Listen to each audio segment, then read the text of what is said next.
मंथन news Maharashtra. ST बसमध्ये चढताना महिलेचे मंगळसूत्र केले लंपास। अहमदनगर जिल्ह्यातील राहुरी येथील श्री खंडेरायाच्या यात्रेसाठी आलेल्या प्रति ज्ञानेश्वर वाकळे राहणार नाशिक राहुरी शहरातील कानिफनाथ चौकातील आपल्या मामाकडे आल्या होत्या।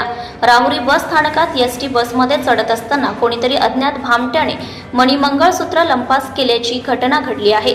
सदर घटना ही आज मंगळवार दिनांक 30 एप्रिल रोजी दुपारी 3 वाजेच्या दरम्यान घडली आहे।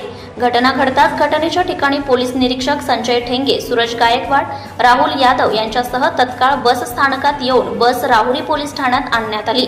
पोलिसांनी एसटी बसमधील सर्व प्रवाशांना खाली उतरवत बॅगा, पिशव्या व अंगझडती घेतली, मात्र कोणाकडेही मंगळसूत्र सापडले नाही। याबाबत राहुरी पोलीस ठाण्यात विवाहित महिलेने अज्ञात चोरट्या विरोधात गुन्हा दाखल केला आहे। घटनेचा तपास पोलीस निरीक्षक संजय ठेंगे यांच्या मार्गदर्शनाखाली राहुरी पोलीस करीत आहे। Sarvamanthan news Maharashtra Rahuri. Subscribe now and press the bell icon. Never miss an update.